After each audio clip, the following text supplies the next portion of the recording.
Hello, comic fans. Here's Al Gray, and this is the amazing Spider-Man by Steve Ditko. An amazing book, hugely oversized. Just for comparison, I got more or less recently the Hellboy in Hell Volume 2 Artist Edition, done as well by Scott Dunbier's Act 4 label. And you can see this is pretty dwarfed by this huge tome. It's one of the biggest, in terms of size, artist edition ever made, I guess. So it's a bit difficult to film this, as always, but hey, I'll try. And there was actually no second thought when it came to, do I pre-order this or not? Of course I had to, because, well, Silver Surfer is my favorite Marvel superhero, but pretty close, there comes Spider-Man. For obvious reasons, because he's so relatable and so on. And on top of it, it's a creation by Steve Ditko, so he's such an amazing guy, very special art. It's not always to depict beautiful faces or so. He's a bit awkward in depicting faces, or on the other hand, his characters have some kind of fan art quality. They are a bit rough, so it's sometimes a bit minimalistic even. He never excels in brilliant brush strokes. The impact of Ditko's art is pretty much in the long term, I think. So when you read some of his stuff and saw some of his art, you see how precise he's in terms of storytelling through his pictures. And you can see all the decisions he made. And I think Ditko's art is all about the decision. Do I put this line here or there? What is good for the story? Talking about decisions, all the decisions he made here. And yeah, if you want to know exactly what's in this book here, you can stop this video and you can see for yourself. There's almost no complete story here. It's single pages for the most part, but there's at least one exception, because Amazing Fantasy number 15 is reproduced here completely through the original art. And I have here the tiny, not a pocket book at all. Taschenbuch in German means pocket book, Taschenbuch, which these books are not at all. And it's highly recommended to pick one of these up. That's the best collection ever made, including the EC and everything they did in this format. But I digress. Here you can see the first page of this very important comic. And you can see how awkward Peter Parker stands behind this beauty of the school. And so it's important that she's kind of a looker. And Steve Ditko did some embellishments and corrections here. Yeah, and very simple spider and a very simple figure, shadow figure there. But it gets the story across, and it's very impressive. It's a very cool design, and the title for sure as well. Not to impress anyone with some kind of unnecessary elegance or something like this, but just the core of the story comes here across. And then we have the whole Amazing Fantasy number 15 in huge oversize black and white, and the original line art. This is just amazing. Then the spin-up thing here. And we have a story from Spider-Man issue 6, face to face with the lizard. And here, look at these.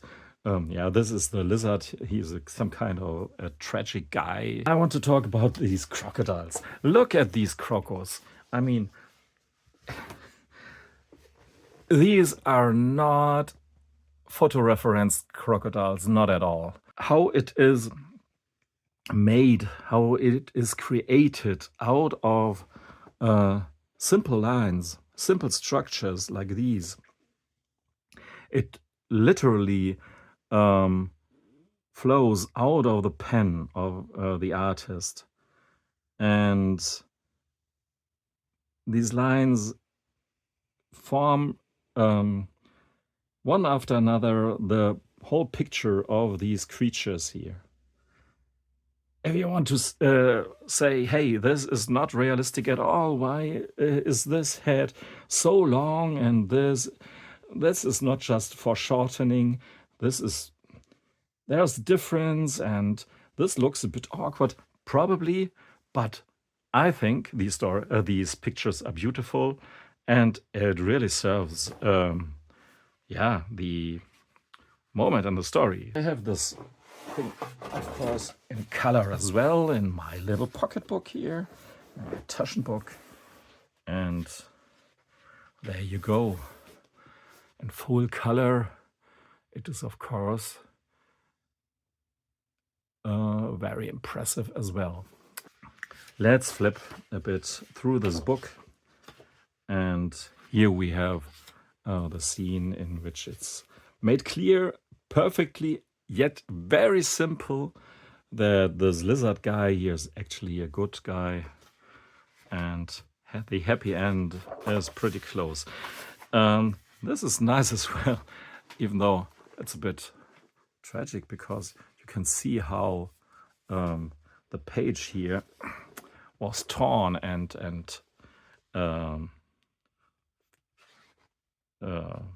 cut and whatnot, and has to be repaired. One of my favorite second cast characters in the Spider-Verse is, of course, the Vulture. So I really like this guy with this Louis de Funès grin here is included in this collection, and it's really great to see him fly through the town there.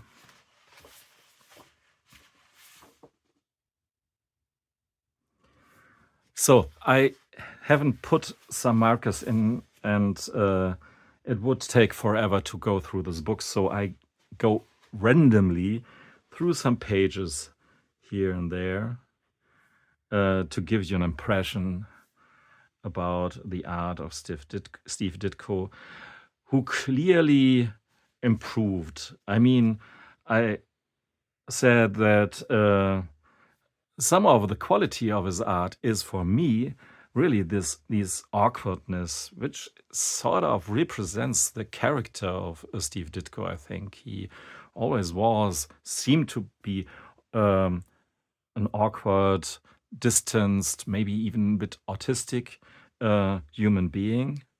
But of course, he improved in his drawing skills in terms of becoming more versatile. And look at these panels here for proof of that assessment. Yeah, I mean, these pages here are gorgeous to read. I mean, you have to put some pillow beneath the book and so on, but to read these pages along with the colored pages, so you see more details, you really cherish even more all these storytelling features of Steve Ditko.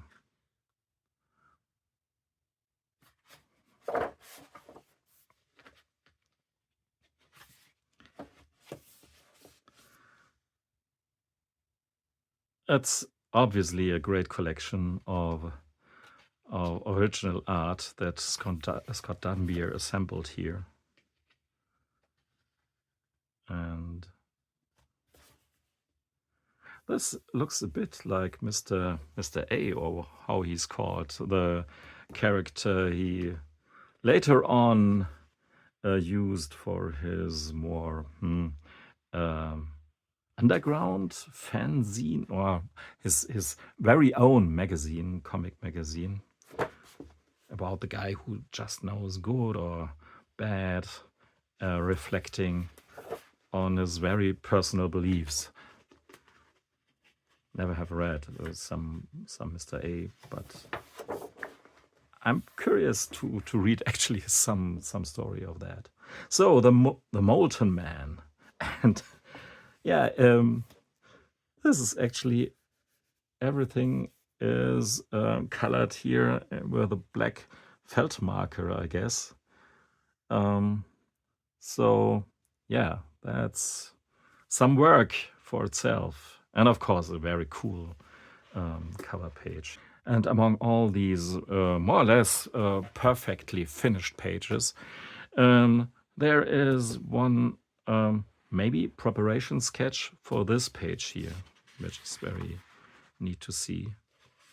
Great that this has survived all these years. And even a pencil page. This is splendid.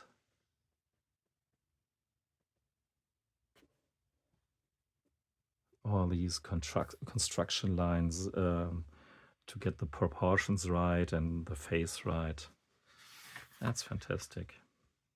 And all about decisions, as I said it, which lines do I need to portray the facial expressions and so on, or the movement of Spider-Man. That's wonderful.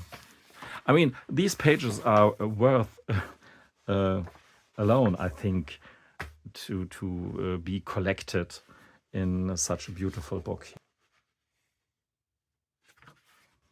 And then we have Spider-Man 33. Very famous story. And it's great to see the improvement of the, I contradict myself a bit here, celebrating the awkwardness and the stiffness maybe even of the early Steve Ditko, but I can enjoy the versatility, the amazing quality of drawings like these, the dynamism that you can see here and in these pages. This is almost Kirby-esque in some way, even though Kirby is for me the most Kirby when he's really bold and somehow a bit stiff and awkward. So there's a bit of similarity between these two most important creators for Marvel. So, and here we are on the last pages of this really amazing book. I mean, I said amazing sometimes more often than usual. This is a drawing from the very first page, but for good reasons, I think. So this is just great, not to say again, amazing. And I hope I could give you a slight impression of this amazing Spider-Man artist edition put out by Act 4 and Scott Dunbier. Thanks for listening and watching. Goodbye.